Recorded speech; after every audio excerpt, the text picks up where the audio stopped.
Hey everyone, me Kevin here. There is seldom a question that I have been asked more, and it is, when is that freaking coupon code expiring? And of course it's July 28th. No, really.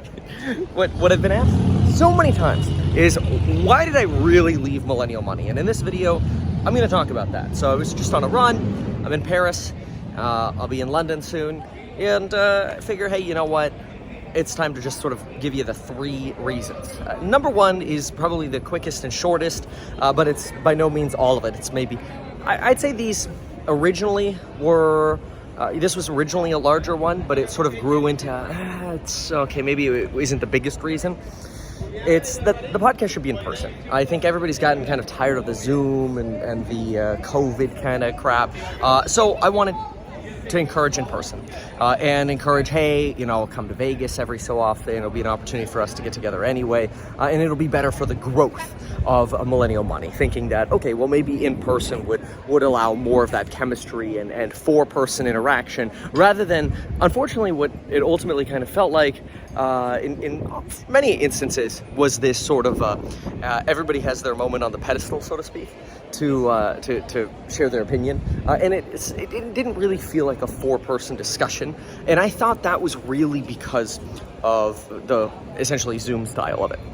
So in person is reason number one. Originally, that was probably like a 60 to 70% weight in my encouragement. Now it's probably like a 40 to 50% weight. So it's still something that's actually real and important, because personally, I think the viewers deserve the best we can give them.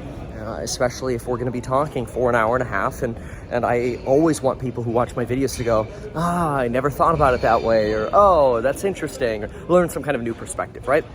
The second thing is Millennial Money was filmed at 6 p.m. California time to 7:15 California time.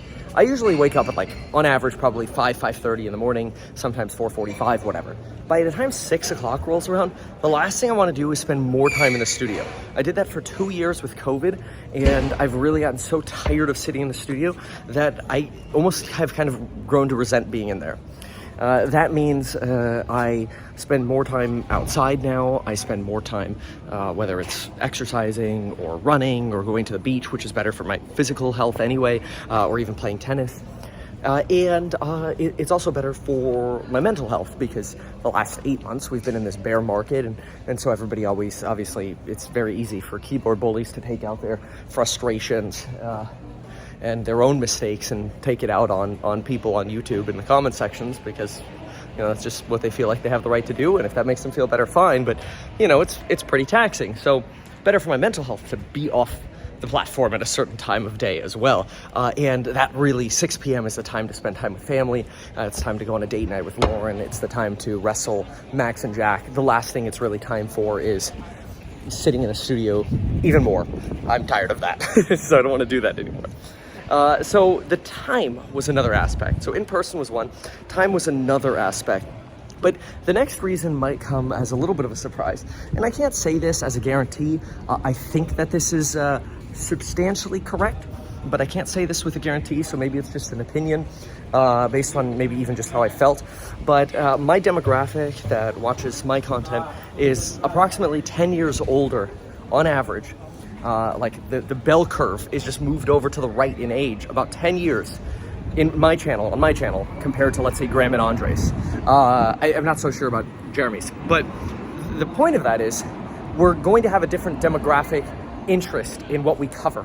An older demographic is going to care about some things that a younger demographic won't care about. And unfortunately, that is why sometimes I felt like, okay, we're having these in like either duo or pedestal discussions where it's just kind of like, okay, we're not actually all having a four-person discussion here. Maybe there are two of us having a discussion, or when we're discussing things, some of us are really trying to cater it to our audience, which maybe mine is like a median age of like 25 to 35, whereas others might be a median age of like 15 to 24, right? That 10-year sort of gap there. And so I think that left me feeling a little bit unfulfilled at the end. So I'd say, if I put percentage, and I'm going to keep expanding on that, but number one, in person, I'd probably say today is about 40% of the reason. Number two, another 40% of the reason is 6 p.m. is just a terrible time for me to do it. And based on kind of how I remember the schedules of Andre and Jeremy and them are, you know, doing it any earlier is not feasible for all of us, unless it was filmed not live anymore. And I was really a big fan of live. So that kind of sums up the reasons. I think I could add a little bit more clarity on the last one, and that's really that, let me put it this way. If I go to tennis and I play tennis, I love talking about real estate, and I really get excited about talking about real estate, investing in real estate, or my Series A that's coming up, which is a massive real estate opportunity, which will be really cool. I'll be investing a lot of money into it, over 7 figures into it, dollar for dollar, with the people who are investing with me, and that's really exciting to me.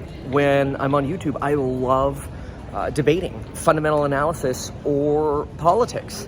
I really don't care about a lot of the things the finance community does care about, whether that's, NFTs or crypto or more base level discussions, many of which I'm just not interested in, because I want to learn more depth. And again, I think that sort of depth appeals to an older demographic.